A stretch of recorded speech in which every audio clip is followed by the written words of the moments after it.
नमस्कार साथियों, ये दो बातें हमेशा याद रखना। आपके बच्चों की आदत कभी खराब नहीं होगी। यदि आप चाहते हैं कि आपके बच्चों की आदत कभी खराब ना हो तो ये दो बातें जरूर जान लेना। आदत खराब होने का मतलब है कि भविष्य खराब होना। मान लीजिए कि यदि किसी के अंदर बुरी आदतें हैं तो बुरी आदतों के साथ कोई ना कोई कष्ट जरूर जुड़ा रहता है। वह उन आदतों के कारण अच्छा जीवन जी नहीं पाएगा। यह लोगों की निंदा का पात्र बन जाएगा या अपनी बुरी आदतों के चलते किसी बड़े संकट में भी फंस सकता है। इसलिए हर माँ बाप को ये वीडियो जरूर देखना चाहिए और इन बातों को हमेशा याद रखते हुए अपने बच्चों के साथ प्यार और दुलार करना चाहिए। साथियों, किसी शहर में एक सेठ और सेठानी रहते थे। उन्हें कोई संतान नहीं थी, लेकिन सुख और संपन्नता में कोई कमी नहीं थी।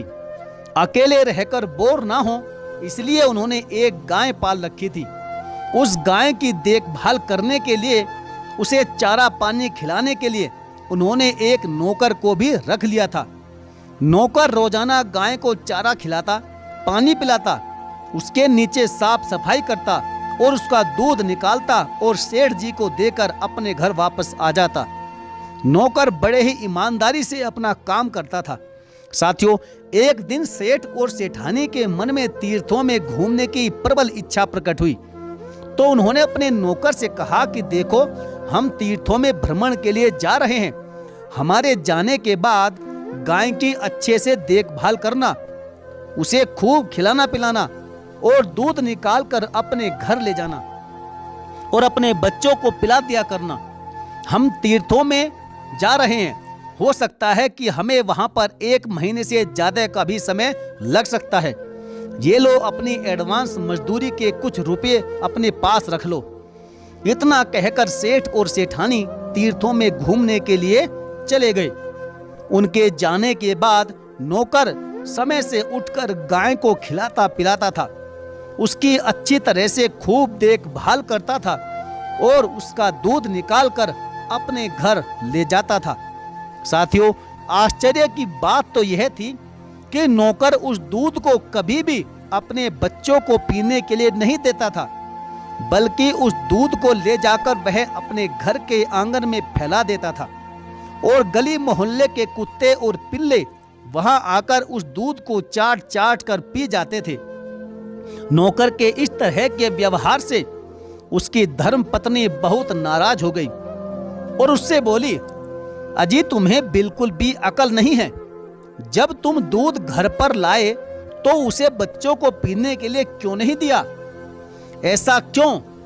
दूध फैलाने से तुम्हें भला क्या लाभ मिला? हमारे छोटे छोटे बच्चों को दूध पीने के लिए मिल जाता, इससे अच्छी क्या बात हो सकती थी? आपको जब सेठ जी कहकर गए हैं कि दूध घर ले जाना, तो भी आप दूध घर पर लेकर आए और उसे जमीन पर फैला दिया। सेठ जी का एहसान भी चढ़ रहा है और दूध हमारे बच्चों को पीने के लिए भी नहीं मिल रहा है। यह कौन सी बात हुई? नौकर ने अपनी स्त्री को कोई जवाब नहीं दिया और चुप रहा। बस इतना ही कहा कि देखो, तुम नहीं समझोगी, बच्चों को दूध पिलाना ठीक नहीं है। बेचारी पत्नी चुप हो गई, लेकिन उसे पति का यह बर्ताव बिल्कुल भी अच्छा नहीं लगा। दूसरा दिन हुआ तो नौकर ने फिर से वैसा ही किया। वह दूध लाया और फिर से आंगन में फैला दिया। गली मोहल्ले के कुत्ते उस दूध को फिर से पी गए। अब तो वह रोजाना दूध को धोकर लाता और अपने घर के आंगन में उस दूध को फैला देता। उसकी पत्नी को उसका इस तरह का ये आचरण बिल्कुल भी पसंद नहीं आ रहा था। फिर भी वो अपने पति से तर्क वितर्क इसलिए नहीं करती थी कि घर की शांति भंग ना हो और शांति बनी रहे, लड़ाई झगड़े ना हो। अब तो नौकर का हर रोज का ये काम बन गया, दूध लाना और उसे आंगन में फैला देना। मोहल्ले के कुत्ते और पिल्ले भी यह समझ गए थे। वे रोज रोज उसके दरवाजे पर आकर पहले से ही खड़े हो जाते थे। जब वह दूध फैला देता था तो वे चाट कर चले जाते थे। इस तरह से लगभग 1 महीना बीत गया। उधर जब सेठ और सेठानी तीर्थ यात्रा से वापस लौटे तो नौकर ने दूध निकाला और सेठ जी के घर उसे देकर आ गया। उस दिन नौकर अपने घर खाली हाथ आया। दूध सेठ को दे आया तो फैलाता क्या, लेकिन हर रोज की तरह उस दिन गली मोहल्ले के सारे कुत्ते और बिल्ली उसके दरवाजे पर भीड़ लगाए खड़े थे। आंगन में दूध फैलाने का इंतजार बेसब्री से कर रहे थे, लेकिन आंगन में दूध ना पाकर सारे कुत्ते और पिल्ले भौं भौं करके भौंकने लगे और जोर जोर से रोने लगे। जब उसकी धर्म पत्नी ने कुत्तों को भौंकते हुए देखा तो अपने पति से कहने लगी कि और फैलाओ रोज रोज आंगन में दूध। मोहल्ले के सारे कुत्ते और पिल्लों की आदत तुमने बिगाड़ रखी है, अब कहां से लाओगे इनके लिए दूध? यह रोजाना ऐसे ही यहां आकर भौंकेंगे।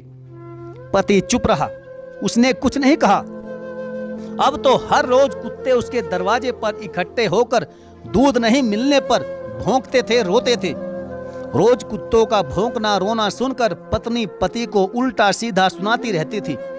तब नौकर ने पत्नी को समझाया कि देवी, जिस तरह मेरे 1 महीना आंगन में दूध फैलाने पर इन कुत्तों की आदत बिगड़ गई, अब दूध नहीं फैलाता हूं तो भी ये दूध के लिए रोज भौंकते हैं, रोते हैं।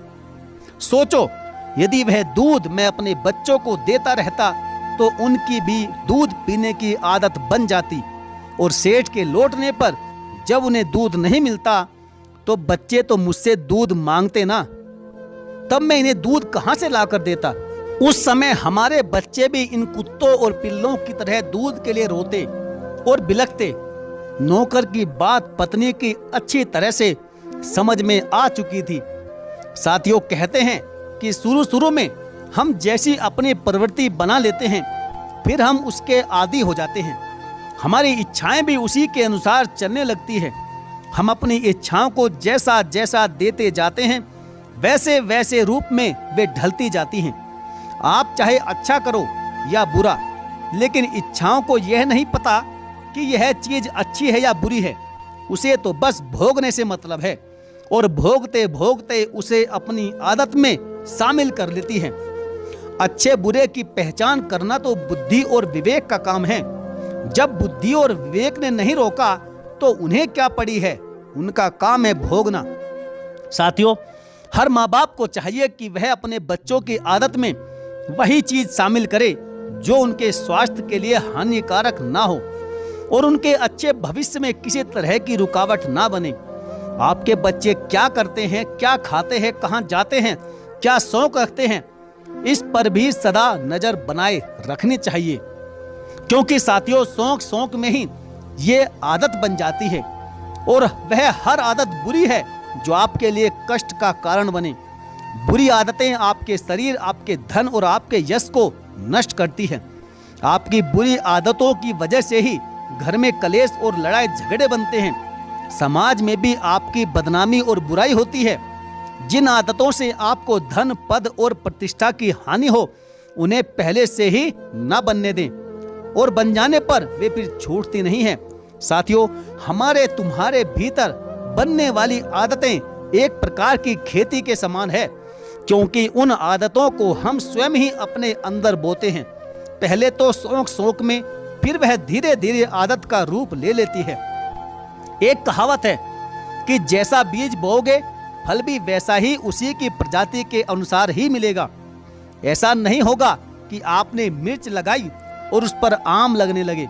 नशे का बीज उगाओगे तो दुख रूपी फल ही मिलेगा, उसमें सुख नहीं आएगा। इसलिए हमें पहले से ही उन चीजों को अपने या अपने बच्चों के पास नहीं आने देना चाहिए जिससे उनकी आदत खराब हो जाए। साथियों, मैं उम्मीद करता हूं कि यह वीडियो आपको जरूर पसंद आई होगी, और यदि आपको यह वीडियो, यह कहानी अच्छी लगी हो, पसंद आई हो, तो वीडियो को लाइक जरूर करना और अपनी राय कमेंट बॉक्स में लिखना बिल्कुल ना भूलें।